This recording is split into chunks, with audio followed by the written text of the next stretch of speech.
I don't know these particular pilots' experience. I think everybody should come up to Alaska and fly. It's an incredible place to fly. So the only thing I would suggest is before launching on a cross-country trip, maybe try and interact with some of the local pilots, talk about some of the passes, and ask questions about it. What weather should I not continue on? That's Lieutenant Colonel Zerkel of the Alaska Air National Guard. Hello again, and welcome to Aviation News Talk, where we talk general aviation with relevant news and flying tips for pilots and student pilots to help keep you safe. I'm Max Truscott. Today we're talking with members of the Alaska Air National Guard who became involved in rescue attempts after a Cessna 182 crashed on a glacier in a remote part of Alaska. The two pilots on board, who were visiting from upstate New York, crashed on the first leg of their return trip home along a route which they chose to fly that put them over high mountain peaks for hours at a time. Last week in episode 279, we talked about an experienced airline pilot who crashed a Cessna 150, killing himself and his son, and the poor decision-making involved in that accident. So if you didn't hear that episode, you may want to check it out at aviationnewstalk.com/279. And if you're not already subscribed to this podcast, well, why the heck not? It doesn't cost anything to subscribe, and doing so assures that next week's episode will be automatically downloaded for free to your device so you can listen to it anywhere. Just click on the subscribe button, or if you're using the Apple Podcast app, click on the follow button in the upper right of the app. And this is a listener-supported show, so if you've been listening for more than a year, please do what many of our longtime listeners like you do and join the club to support the show financially with a small contribution each month. To do that, go out to aviationnewstalk.com/awesome to sign up via Patreon, or go to aviationnewstalk.com/PayPal to make a one-time donation. And I should mention that for this show, I used less than half of each of the interviews, but Patreon supporters can hear the full uncut interviews. So sign up today. Now here's our show. Flying small planes in Alaska presents unique challenges for pilots due to the state's rugged terrain, harsh weather, remote locations, and limited infrastructure. These all combine to create a demanding environment that requires special skills and preparation. The state has vast mountain ranges, deep valleys, and glaciers, which can make navigation and flying difficult, and pilots must constantly be aware of the terrain and not automatically flight plan the shortest GPS direct route. And Alaska's weather is notorious for its volatility and severity. Alaska's remote locations present challenges in terms of accessibility and emergency response. So pilots who crash must also be prepared to handle potential survival situations until help arrives. Finally, the state has relatively few airports and weather reporting stations, especially in remote areas. To deal with it, you need good flying skills, a thorough understanding of weather, and especially the ability to adapt to changing circumstances. Local knowledge is always king, so any pilot from out of state should consult with local pilots before taking off into less than perfect conditions. 2 years ago, on Saturday, May 29th, 2021, a Cessna 182 crashed in a remote and mountainous area of Alaska.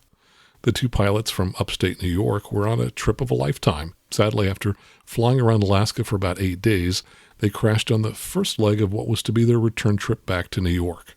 That crash set off a series of events, and we'll talk today with some of the people involved. These interviews were recorded 2 years ago, and I'm sharing them now for the first time now that the final NTSB report is available. My name is Lieutenant Colonel Keenan Zerkel. I work as the director of the Alaska Rescue Coordination Center. I've been a member of the Alaska Air National Guard for about 14 years. I'm coming up on 22 years of federal service. I was active duty Air Force prior to this. My background is I'm a combat search and rescue helicopter pilot. I'm a command pilot evaluator over in the 210th Rescue Squadron and director of the Alaska Rescue Coordination Center. So tell us about the mission of the Alaska RCC. What's their mission? The primary mission of the Alaska Rescue Coordination Center is to coordinate DoD response to any aeronautical civil search and rescue event. And then our secondary mission is also to coordinate DoD search and rescue for military activities throughout the mainland state of Alaska. Our area of operations essentially is mainland Alaska. We cut off the southeast panhandle down near Yakutat Prince William Sound. The islands in Prince William Sound are owned by the U.S. Coast Guard as well as Southeast Alaska. And then about halfway down the Aleutian Peninsula, we cut that off as well. Yeah, my name is Captain Aaron Phillips. I live in Anchorage, Alaska. I've been in Alaska my whole life. Grew up flying single-engine piston aircraft with my father. He's a commercial bush pilot in the state.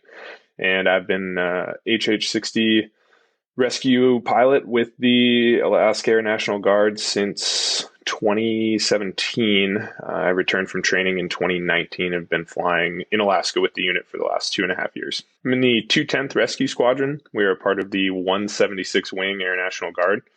We have multiple missions here stateside. Our primary missions, we hold the federal fighter alert for the F-22 Raptors and the F-35 Lightnings at Elmendorf Air Force Base and Eielson Air Force Base, respectively. So what that entails is basically anytime the fighters are flying, we are on alert, a heightened response posture in the event that one of the fighter pilots has to eject for any reason in an area where they can't be accessed by road. So we would go pick them up in the helicopter. We also hold the Alaska NORAD region alert. In the event that any of the fighters intercept Russian aircraft or any other foreign aircraft in international waters off of Alaska or in and around Alaska. And then we also hold our civil search and rescue theater 24/7, 365 across the entire state of Alaska. Those are all of our peacetime stateside missions. And then our combat mission is combat search and rescue. So we can deploy to any location in the world and support operations there. Again, typically supporting combat aircraft in the event that they have to make a precautionary landing or eject in contested environments. And then we can go and pick them up, whether it be behind enemy lines or in some sort of contested, degraded environment. The two pilots have been planning this trip for about a year. Both of them were in their late 50s or early 60s. Jim, the owner of the 1967 Cessna 182K, which was equipped with the older style of ELT that only transmits on 121.5 megahertz, had been a pilot for about 8 years and was reported to have 838 hours of total time, 788 hours of which were in Cessna 182s. Fred, the co-pilot, had about 640 hours of total time. He had learned to fly in the 1980s, flew for a few years, and then stopped flying for about 25 years. He got back into flying in 2018 and bought a Kit Fox 7, which he subsequently damaged in a landing. A month or two later, he bought another Kit Fox, which he'd been flying for about 3 years prior to the crash in Alaska. The Kit Fox Series 7 is a two-seat taildragger that requires about 1,000 hours of assembly. It uses a Rotax engine and a cruise speed is about 100 knots. He flew one long cross-country from New Mexico to New York and had some prior mountain experience flying a couple of times in Vermont, where the highest mountain, Mount Mansfield, is about 4,400 feet tall. The two pilots flew to Idaho first, and from there flew to Ketchikan and then Homer, Alaska. They spent several days at Homer flying to nearby airports, and then flew to Talkeetna, which is 50 miles north of Alaska. They flew around there for a few days and had just started back home when the crash occurred. That first leg was to be from Talkeetna to Yakutat, a distance of 349 miles. The plane departed Talkeetna at about 10:55 a.m. on a Saturday morning and climbed to 12,500 feet.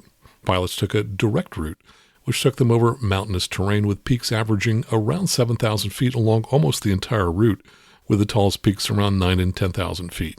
If instead of flying a direct route they had flown first south to Anchorage, they could have flown along a coastal route without mountains that would have only added 50 miles or perhaps 25 minutes to their flight to Yakutat. According to FlightAware, the plane was level at 12,500 feet for most of the flight. Initially, their ground speed was 120 to 130 knots, but during the last half hour of the flight, the average ground speed was well below 100 knots, indicating they were encountering significant headwinds. The crash occurred about 2 hours and 15 minutes into the flight at 1:12 p.m. Alaska Daylight Time. The airplane impacted snow and ice-covered terrain on the north side of Mount Hawkins in the Wrangell St. Elias National Park at an elevation of about 6,570 feet MSL. According to the NTSB report, review of weather information revealed a relatively strong pressure gradient in the area. Upper air soundings indicated favorable conditions for severe mountain wave conditions with updraft and downdraft speeds between 2,000 and 3,000 feet per minute. Based on the available information, it is likely that the flight encountered mountain wave conditions, including severe turbulence, wind shear, and downdrafts greater than 2,000 feet per minute, which exceeded the climb capability of the aircraft and resulted in a descent into terrain. When the call came into the Alaska RRC, they already had their hands full with another rescue operation in progress, one that, according to the Air Force Times, later led to an award for the guardsmen. Quoting from the Air Force Times, quote, "It could have been a scene ripped from an action film. 2 simultaneous high-stakes rescue missions, a late spring blizzard in the inhospitable Alaskan mountains, ill mountain climbers, a crashed plane, and a scramble for aircraft to carry 13 people to safety." The Hollywood-esque adventure played out in real life over the Memorial Day weekend, earning the Air National Guardsmen of the 176th Wing at Joint Base Elmendorf-Richardson in Anchorage the 2021 Jolly Green Rescue Mission of the Year Award from the Jolly Green Association. More than 75 airmen across 10 units in the wing responded to the dual emergencies in Wrangell St. Elias National Park and Preserve. The 13.2 million acre park is as large as Yellowstone National Park, Yosemite, and Switzerland combined. Now here's Lieutenant Colonel Zerkel talking about that first rescue operation that was already in progress when the Cessna 182 crashed. Well, so that was another National Park Service request, and initially it started off with only 2 mountaineers experiencing some difficulties with high altitude climbing. They were about 14,000 feet. Eventually it led to more significant frostbite injuries and cold weather injuries because they couldn't get down off the mountain where they were at. The weather just kind of parked up there, and it doesn't sound that cold, but when you throw 50, 60 knot winds, the wind chill starts dropping pretty quick. So it was just one of those events where it's going to continue to get worse than better. So we were trying to use what we call the rescue triad. That's the 176th Wing of the Air National Guard, has 3 squadrons who specialize in rescue, the 210th, 211th, 212th. Essentially, that's the H-860 Pavehawk crews, the HC-130 Hercules crews, and then the pararescuemen. So we were already engaged in trying to get a break in the weather to make an attempt to recover some of the people experiencing injury in the mountaineering group. Speaking of the other mission, at some point we realized the request changed from getting 2 or 3 guys out to all 12 of the climbers. They'd canceled the attempt. And at that point, we knew that the Pavehawk was the wrong asset for the job because of the lift requirement up high at 12,000 feet. And so we contacted the Army National Guard, who just recently got the CH-47 Chinook online. They only have about 2 or 3 crews trained in it, so they kind of handpicked their best crews at mountain experience, and they went out and got involved on the mountaineering group based out of, they forward deployed to Glen Allen, spent the night out there, and just kept watching the weather until we got them in touch with some of the local pilots and some of the guides, actually the company that dropped off the climbing group. And they shared some of the corporate knowledge about, hey, which passes do we fly through? What's the safest and lowest route to the scene? And that helped the Army pilots get in. And in one load, they were able to get all 10 or 12 people, whatever it was, I forgot, out of there, which is a pretty amazing feat at that altitude. That Chinook has got power for days. But it kind of goes back to the way it works here in Alaska. So there was already one large, complicated rescue in progress when the call came in that the Cessna 182 had crashed in a remote mountainous area. The initial indication of this plane crash came from the International Emergency Rescue Coordination Center, which is down in Houston, Texas. And it's actually a commercial call center that responds, I believe, to the Garmin InReach devices. So if someone pushes the SOS button on one of those commercial devices, they go to privately owned call centers, this one being down in Texas. Those people forwarded the message to the National Park Service, and the Park Service immediately called us. So the Park Service called us knowing that from the location that came from the InReach device, it's up in challenging terrain, poor weather, and we had already been engaged with them on another rescue attempt for about the previous 24 hours, so they knew that we were already out in the area, and it was kind of just, hey, one more thing while we're at it. Let's try and figure out what's going on with this particular plane crash. Tell us a little bit about how this affected the rescue that we're talking about. Does that kind of strain resources? So in this case, it really didn't complicate the rescue because we had assets about an hour to an hour and a half closer than where they normally launch from that were just, doing weather recce and waiting on the ground trying to make the attempt. So when the call came in, hey, run about 80 miles south and check this other event that's going on, it actually resulted in a faster response. Throughout the period of time to get both of the missions accomplished, it started to strain the resources a little bit, only because now you're trying to determine which injury is more significant. The communication from the members in the plane crash initially was not very good. I'm not sure they fully understood how to use the text features of their inReach. So some of the message traffic we were getting was convoluted or confusing. So initially after the crash, Jim and Fred had survived and were still alive. Although the aircraft lacked a more modern 406 megahertz ELT, they did have a Garmin inReach with them and were able to press the SOS button, which sent a signal that initiated a chain of events that got the RCC to begin searching for them. And if you'd like to learn more about the Garmin inReach, I've included links for you in the show notes. Now, the question was, with another major rescue operation underway and a late spring storm blanketing the area, could they survive the harsh elements until help arrived? People that have a lot of background in rescue experience in Alaska, we know that the injuries resulting from a plane crash in IMC and high glacial terrain with crevices and mountains and everything else typically are worse than some of the climbers that who are suffering from altitude sickness or whatever. So the nice thing about what we have in the state of Alaska that is unlike any other state in the U.S. is we man our rescue squadrons for 24/7, 365 response. So when the when the air crew run out of crew day, 12 to 14 hours, depending on the airframe, we recall them and send another crew out, oftentimes in a different aircraft so that there's no gap in coverage. So just in case the clouds break for 30 minutes, we already have another crew on scene that can make an attempt. And that's how it went the first couple of days. I think one of the helicopters did come down for maintenance maybe halfway through. And so at that point, we were having to fly back to Anchorage, an extra hour, swap out. So maybe there'd be an hour to 2 hour gap. But for the most part, we kept the C-130 on scene at all times. And we just kept swapping through the crews until the weather was going to allow an attempt. So it's a testament to the abilities of the Alaska Air National Guard and the rescue response we provide. Captain Phillips, one of the helicopter pilots dispatched to search for the downed Cessna, talked about the capabilities of the helicopter he was flying.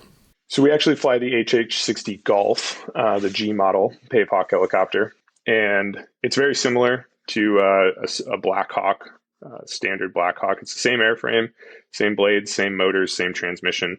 And then the Air Force takes those helicopters and adds some modifications that give it the capabilities that we use. Specifically, one of the big ones that is especially effective for us here in Alaska is we have an air-to-air refueling probe on board, so that in addition to about the 4 hours of gas that we carry on board, we can extend that basically indefinitely with the support of our sister squadron, the 211th, which operates the HC-130J Combat King II Hercules aircraft, the C-130. In addition to that, we have all-weather capability. We have anti-ice up to known moderate icing on the helicopter. We have skis that we keep on the helicopter when we're in Alaska that allow us to operate on glacier environments, snow environments all through the summer and high altitude there. The helicopter has a 200-foot hoist so that any rescues or infill, exfil type operations that are in a location we can't land, we can still affect those. We also have a forward-looking infrared camera that kind of helps us see through weather sometimes and gives an additional horizon line in the event that we're operating in limited or reduced visibility situations. With the bad weather, it took a long time to reach the accident, and multiple crews were involved as their duty days timed out and they had to turn back. Captain Phillips talks about the first crew that went out and about how he went out after that first crew returned. So this mission was a unique scenario for the 210th Rescue. At any given time, we have a crew in continuous crew rest that is waiting for a mission to occur. I believe that crew was alerted on the 29th of May to this aircraft crash, and they took off and began executing the mission. There was bad weather in the vicinity of the crash, and they were not able to effect a rescue the first time they were there. I believe they flew for approximately 12 hours that day, and in the Air Force, we have a 14-hour crew duty day, so we can fly the helicopter for 14 hours, and beyond that, we would need a waiver to continue flying. So the crew returned, and a second crew was brought in to continue the mission.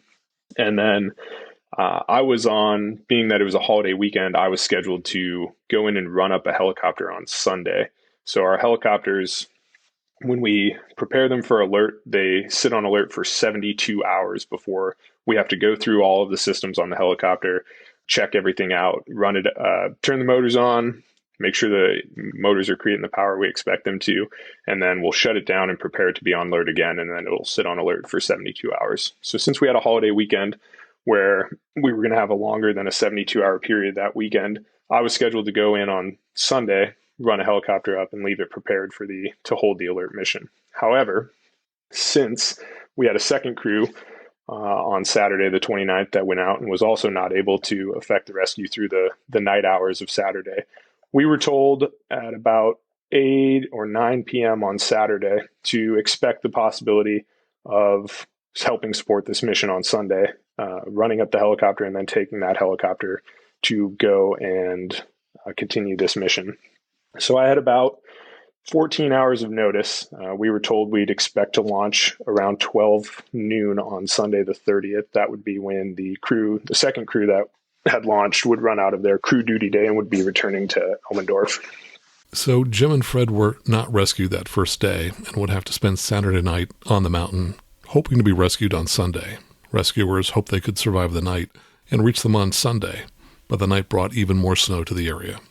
So that night, I got with the other pilot, Major Ryan Weiss, call sign Buck, who was going to be flying with me, and we started doing some preliminary planning. We had the coordinates. We knew that it was a Cessna 182. We had the approximate elevation, and we had some additional amplifying data from the other crews about what they had been doing, the approach they took into the area, and how close they had been able to get. So we knew it was up high, kind of in a hanging cirque above the Bremner Glacier there. So we looked at approaching from the north and the south. And in my time here in Alaska, and most of the other pilots would probably speak to this too, we found that anytime you have to cross a higher piece of terrain to get to the rescue site is probably going to be very challenging in the weather. So looking at the different routes, we knew that coming from the north side, working up the Bremner Glacier, and staying in the lowest terrain possible to get to them was probably the best course of action. And that is what the other crews had done too. So we planned some fuel. We looked at what was around in the area. We knew McCarthy was about 30 minutes away. And then kind of another 20 to 30 minutes from there was Gulkana. And we knew there was potentially fuel available at McCarthy through the National Park Service, and then fuel available at Gulkana too. So that was kind of the extent of the planning we did that night and what we knew kind of leading up to what was going on. And go ahead and describe for us what you did after you launched on Sunday. Certainly. So we took off right around noon on Sunday as planned, and we flew north towards Palmer out of Elmendorf and through Chickaloon Pass into the Copper River Basin, and then south down toward McCarthy. En route, we passed the crew that had been on scene that day.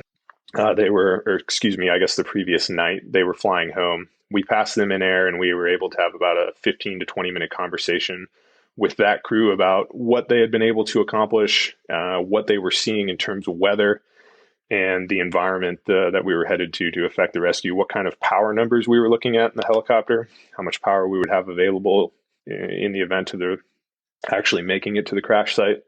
And so we kind of were able to fill in the picture quite a bit more from that.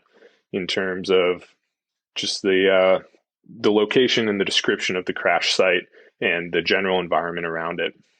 It was about a 2-hour flight en route, and the HC-130J, which from now on I'll just refer to as King, that's the call sign they use. King was overhead before us. They went over the mountains and got overhead. There was a small weather window actually while we were en route, and King was able to see down and see the crash site and kind of get a little bit more, see where they were on the glacier on a little shelf above a crevasse field, and provide that information to us over SATCOM as we were traveling en route. As we got towards the crash site, we linked up with King for a helicopter air-to-air refueling, which from now on I'll refer to as HAAR, H-A-A-R.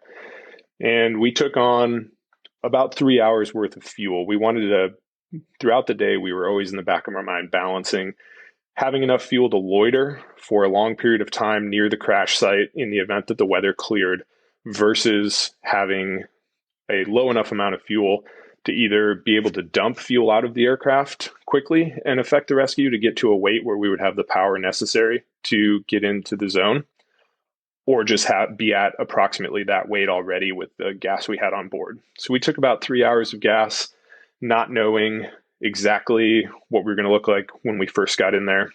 And then we started flowing up the Bremner Glacier.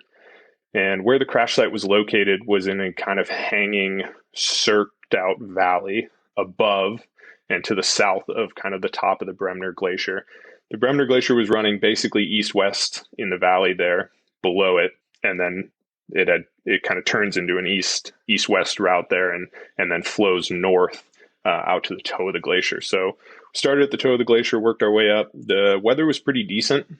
We had good visibility underneath, and cloud decks were probably 3,000 to 4,000 foot AGL. The peaks of the mountains were all in the clouds in the general vicinity of where they were. There were peaks all the way from 8,000 to 9,200 feet in elevation.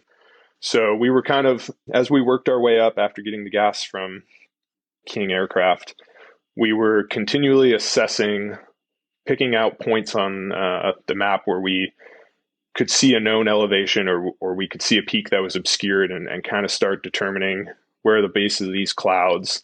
And what we found on our way up was it seemed like the bases of the clouds were right in the 6,000 foot range. And at this point, King was back overhead and said that the small window had closed in and they were no longer able to see down from above to the crash site. So we got up there, got within about 5 miles of the crash site on the Bremner Glacier, and again had good visibility underneath, working up the glacier to about 1,000 feet AGL. And so we continued to press in. We had good fidelity coordinates on the crash survivors because they had a spot beacon with them. So we knew pretty much exactly where we were going. And as we flowed up, turned the corner facing south into the hanging valley that they were in. And that was basically right at the cloud deck at that point. So we backed out onto the glacier and kind of just kept looking at it. The problem we were running into was when we were getting to the base of the clouds, they were on a snow-covered glacier, and then the clouds were white and gray. So we just had zero references once we were kind of in the site there. There was a crevasse field that stepped down from where they were to the Bremner Glacier. And we were able to follow that up until it kind of ended. And then there was a snowfield up to where they were. So we had references on the ground as long as we stayed over that crevasse field. And that allowed us to get within about 0.8 nautical miles of the crash site. We couldn't actually see the crash site. So we basically made a couple runs in there and determined that with the current weather that we had, we were unable to effect the rescue. So at that point, we headed down glacier about 7 miles and found a place where we could land and still see up enough to see if the weather was changing in the area, but gave us an opportunity to conserve fuel sitting on the ground. And we kind of started discussing the options with the King aircraft, and they were holding in a high orbit overhead, also assessing the weather. And then it became a waiting game at that point. And how long did you end up waiting? And did you do multiple stops on the ground like that? So the first time we waited for about 2.5 hours until we were approaching the point where we wanted to refuel again with the King aircraft. We flew out towards the toe of the Bremner Glacier and towards the Copper River Basin there, Copper River Valley, and effected another HAR, again filling up to about 2.5 to 3 hours of fuel on board. At which point, we kind of changed our plan a little bit. We had run fuel numbers in the helicopter and realized we were really only saving 100 to 200 pounds of fuel per hour by sitting on the ground, and we didn't have the greatest visibility from the location on the ground up toward the crash site. The weather was moving in and out of the area pretty rapidly. We were seeing weather changing in about a 5-minute pattern, going from a little better visibility to much worse to a little better again, all in the course of 5 to 10 minutes. So we felt that having seen what we had seen at that point, it was going to be better for us to do an air loiter. So we ran the numbers for the max endurance power settings for our helicopter, and then we basically set up a east-west racetrack style pattern or over the Bremner Glacier with basically about a 3 to 4 minute pattern that we would fly this racetrack, and that gave us excellent visibility up glacier towards where the crash site was, and also gave us just a faster response time in the event that something did change. So we set ourselves up to basically be able to hold that pattern at the max endurance fuel for about 4 hours before we would need to get gas again. So we initially sat on the ground for 2.5 or 3 hours, which put us about 6 hours into the flight. We did executed the HAR with the King aircraft, and then we set up in this airborne alert or airborne racetrack near the crash site. And at this point, the King aircraft needed to return to Elmendorf to refuel for itself. And also, I believe they effected a crew swap at that point in time. We were also working with the Rescue Coordination Center to determine whether we were going to leave the aircraft we had either in McCarthy or Gulkana and begin swapping out crews closer to the crash site.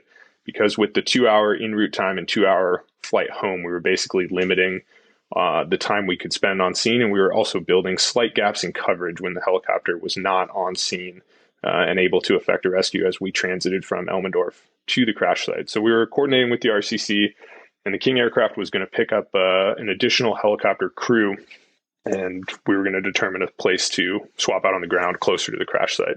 That wound up not happening due to some maintenance stuff that started cropping up on the helicopter we were flying, which we can talk about as we kind of progress further into the story here. So the HC-130 aircraft headed back to Elmendorf, and that was also what helped drive our decision to be in an airborne racetrack pattern near the crash site, because we no longer had the asset overhead that could tell us definitively if the weather had cleared or not. So we wanted to put ourselves in a position where we could make that determination visually and potentially get closer or affect the rescue. We wound up being on scene at the crash site for a total of about 11 hours, and we had around 3.5 hours en route between, 3 hours en route between when we were transiting with the aircraft. As I had mentioned earlier, we were attempting to work at a situation where we would be able to swap crews on the ground and leave the helicopter closer to the crash site. Unfortunately, our helicopter was having a minor issue with one of the engine inlet anti-ice systems. We were able to get it functioning, but it was a little unreliable. And so being that we were in potentially icing conditions, we were around 0 degrees C, in and out of visible moisture with the clouds. We wanted to make sure that the aircraft swapping us out and the crew swapping us out would have the most capable aircraft they could. So we elected to take our aircraft home after being on scene for approximately 10 hours. While we were on scene, we wound up receiving gas from the C-130 a total of 6 times from when we left Elmendorf to when we returned. It wound up being a 13.7 hour flight for us. And again, about 10 of that was on scene. I'm estimating here, but I would say we probably made between 30 and 50 attempts to work up the crevasse field and get to the actual site where the crash was. The crew I was on was never able to get closer than about 3/4 of a mile, and we were never able to visually ID the survivors or the wreck. The weather was hanging literally right on top of this crash. There were times where we could have affected the rescue on higher peaks nearby at higher elevations and in similar terrain, but just based on the aspect and the way that they were in a very closed, very, very narrow valley. The weather was rolling in from south to north from Prince William Sound and kind of rolling over the high ridge line behind them and just keeping the spot they were in right in the clouds all day. So as we approached the end of our duty day, we did feel as though the weather was beginning to improve. We asked that the search and rescue director of operations, who was also a helicopter pilot, but the squadrons share that load, we asked him to work with the leadership on base to approve us a 1-hour duty day extension so that we could continue to stay on scene for another hour. That did wind up being approved. However, we wound up not using it.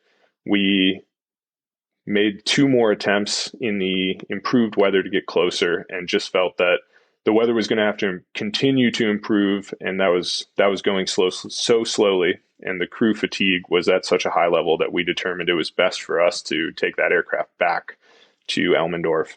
And we did know that there was already another crew en route. We were just doing our best to minimize the gap in coverage because from what we had seen, we felt that if there was a window to affect this rescue, it could potentially be as small as a 5-minute window, and we did not want to miss that, knowing that these 2 individuals, the survivors, had been on the mountain for, at this point, going on probably close to 36 or 48 hours by the time we had finished and began leaving. So we knew that they were probably exhausted and approaching hypothermia potentially and exposure. So we just wanted to do our best to make sure there was the best opportunity for them to be rescued. It was now Sunday night. The 2 pilots had been on the mountainside all Saturday afternoon and night and all day Sunday. Back in New York, Anne, the husband of Fred, reported on the final message she received from her husband via the Garmin inReach. The message was, "Send rescue now. We will not make it through the night." It was at that point that she said she began preparing her family for the worst. When we did finally leave, we effected 1 more HAR with the C-130 on our way out and passed the incoming aircraft on the way in. We were able to give them the information that we had, basically. We sent coordinates for where we had affected our ground loiter. We talked to them about the power settings we were using to do our air loiter and trying to maximize our fuel on scene, and how we had worked with the King aircraft cooperatively to set up a system where King was overhead trying to look down and we were kind of underneath trying to look up from below, and both aircraft were kind of continually talking to see if there was a break in the weather. King was also working north and south looking for holes in the weather that might be approaching the survivor or moving in the direction of the survivors that might give us a window, so that we kind of had continual essay on what the weather was doing. So we got the best handoff we could with that crew, and we returned to Elmendorf. I believe we landed right around 2 a.m. And we received the great news about an hour and a half later than that. I remember driving home, and the other pilot on the mission, Major Weiss, called me and said that the crew that had arrived was able to effect that rescue. So speaking from what I saw in the area and speaking with the crew afterwards, they went in with the same plan we did. They were waiting for the weather to clear, and in the event that it did, they were going to move fast and attempt a hoist snatch, as we call it, which is basically where we're sending a single pararescue men down the hoist with rescue devices to secure both the survivors and bring them up in one attempt, one hoist. So they held a high hover. I believe they were around 150 feet with their hover in an attempt to avoid blowing snow, as there was fresh snow in the area. That would reduce their visual references and make it more difficult to hover the aircraft. So when the weather did clear, they were able to follow the same approach path that we had been following, working up the crevasse fields. They made it to the survivors, established in a high hover, sent their pararescue men down, who was able to make contact with the survivors, secure both of them, and they rode the hoist up into the cabin at that point. According to a press release from the Alaska Air National Guard, quote, the Combat King II established an orbit overhead and radio relayed the best weather routes available to the Pavehawk. Persistent low ceilings and high moisture content of the clouds delayed the helicopter from reaching the crash. Rescue attempts continued throughout the night and into the next day, with 7 aircraft flying more than 74 hours and 18 sorties through inclement weather. Just after 2 a.m. May 31st, using night vision goggles, a Pavehawk crew was able to safely reach the survivors and lower 2 pararescuemen to the site using a 120-foot hoist. After initial medical assessment, the 2 persons with minor injuries were hoisted from the crash site and safely transported to Providence Regional Medical Center in Anchorage, Alaska. Now, the NTSB interviewed both pilots after the crash. Jim said that they encountered downdrafts of over 2,000 feet per minute, which, according to the NTSB, was forecast via upper air soundings. He said that below 7,000 feet there was a cloud deck about 1,000 feet above the glacier. He said, I put the aircraft in a tail-down position when I knew I was going to impact. Obviously wanted to prevent the aircraft from flipping over, which would have buried us in about 3 to 4 feet of snow if it flipped. 2, it allowed the airframe to take most of the energy so that we weren't injured inside the aircraft. In his interview, Fred said, quote, when I woke up, like I said, there was snow in my face, and I knew right away what had happened. And he was kind of draped over the top of me. So I woke him up and got him off me, got out first and had to finagle with my seatbelt a little bit to get that undone. And I stood up and stepped out the windshield, that side of the windshield. And I went to walk and my left foot was totally I couldn't step on it at all.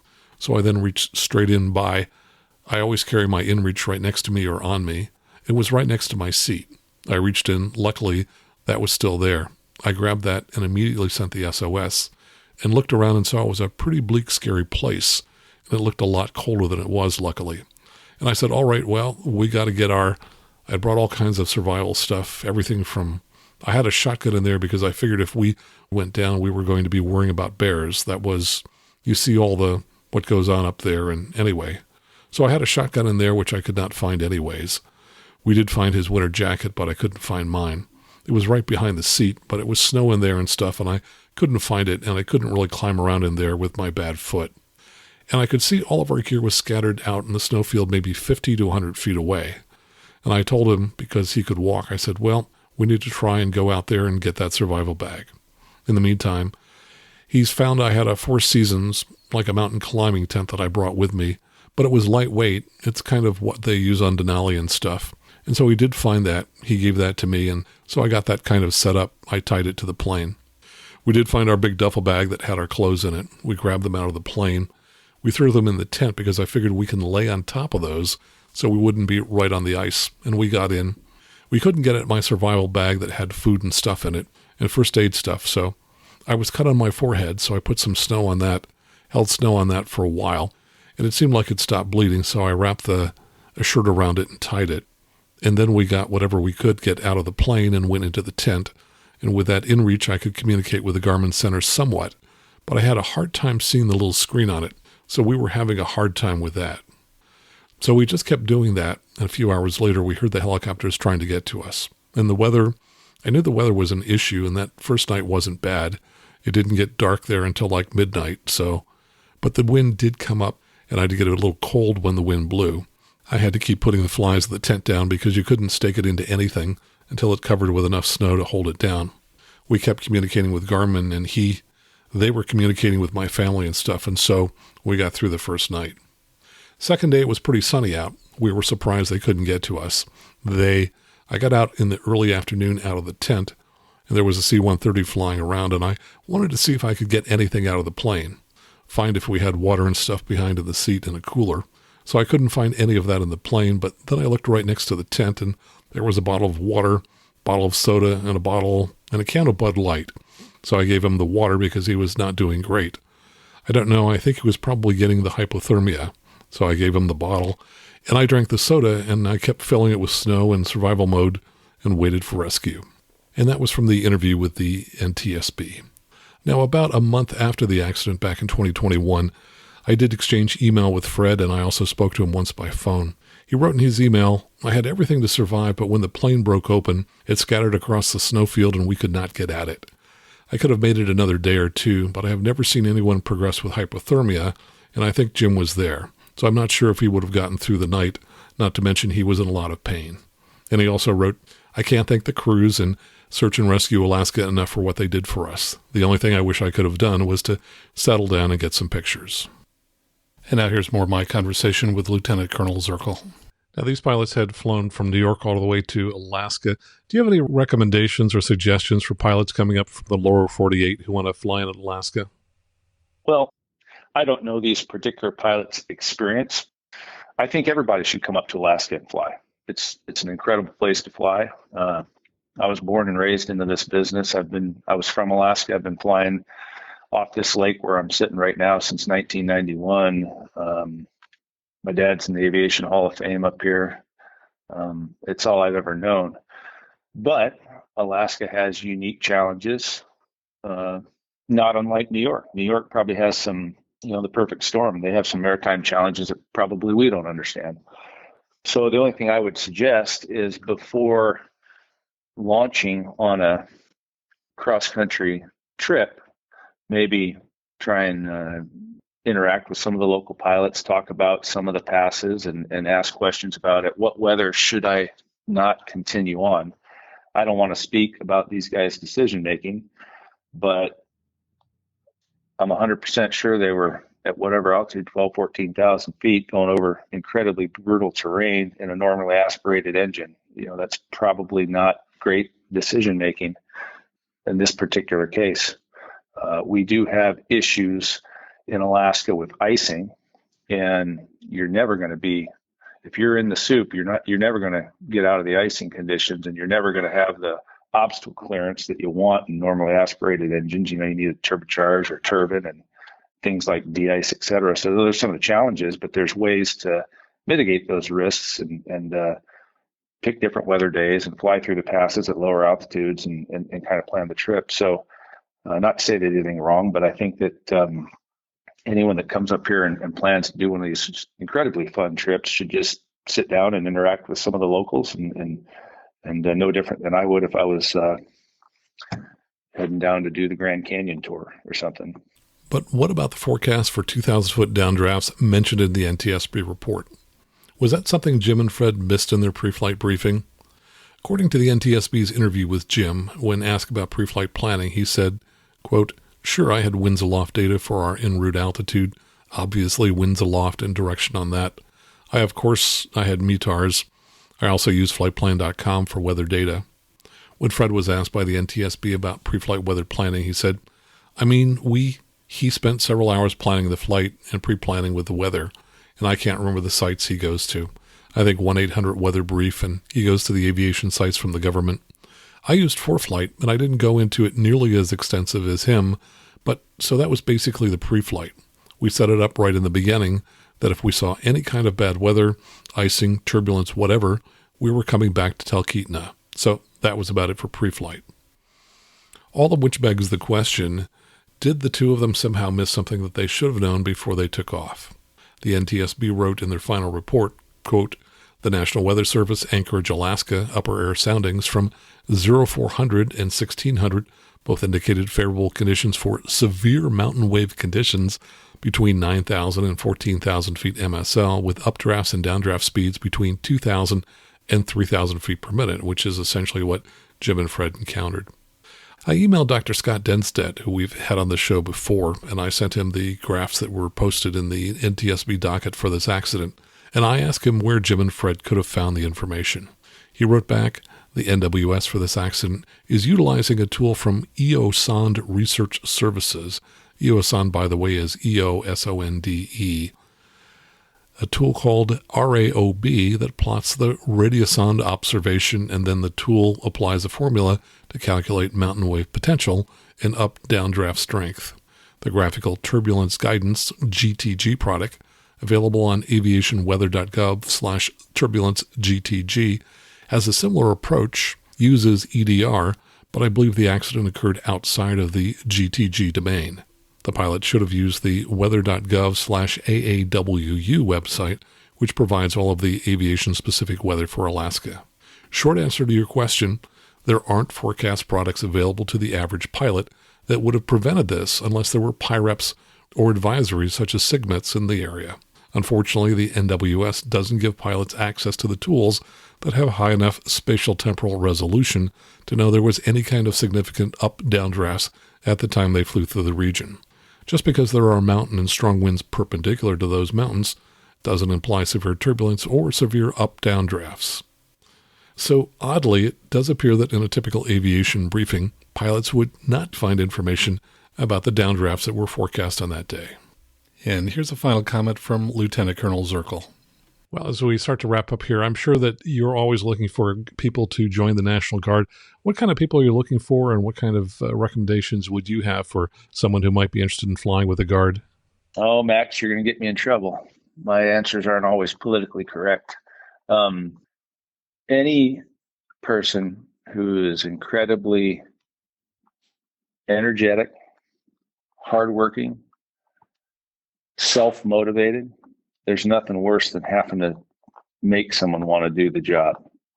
I want people in this unit that want to be here. I want people that look forward to that phone call in the middle of the night and the challenge that when no one else could do this, can I go out and do it or not? If you're inconvenienced by interruptions to your personal life, to your sleeping habits, if you're just building time for the airline job in the sky, I don't want you in my squadron. I want the guys that find a way to can.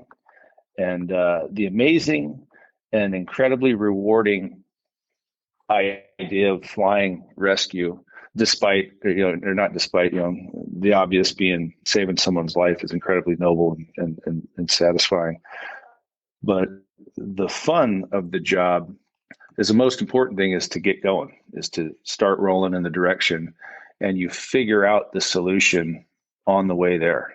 The helicopter doesn't go very fast. We fly about 120 knots. So we need to get moving. But being able to make decisions real time, work with your partners in the C-130 squadron, the 211th, and figure out a gas plan and where you're going to rendezvous and how you're going to continue to press in the direction you need to go, and have them guiding us through the weather, dropping flares, telling us to go left, not right. The seamless teamwork and all of it coming together in literally minutes is one of the funnest things that I enjoy about this job. And I think people need to understand if they're interested in doing it, because we don't sit down and for complicated missions, we've gone out, halfway to Japan before, 14 hours out over the Big Blue, and something like that, requires very thoughtful, calculated mission planning and C-130s and air refueling and all that. But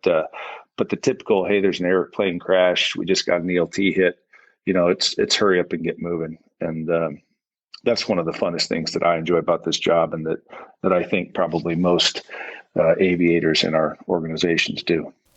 My thanks to Lieutenant Colonel Zerkel and Captain Phillips of the Alaska Air National Guard for taking the time to talk with us, and to Major Chelsea Asplund for setting up these interviews. Also, my thanks to Pilot Fred and his daughter Sarah for answering my questions about the accident.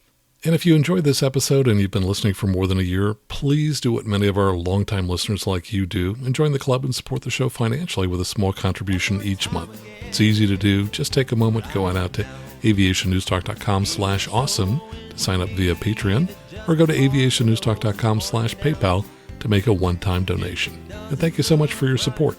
So until next time, fly safely, have fun, and keep the blue side up, and remember that you can always go around. You can always go around. If it don't look right coming down, don't wait until your side's baby sliding upside down. You can always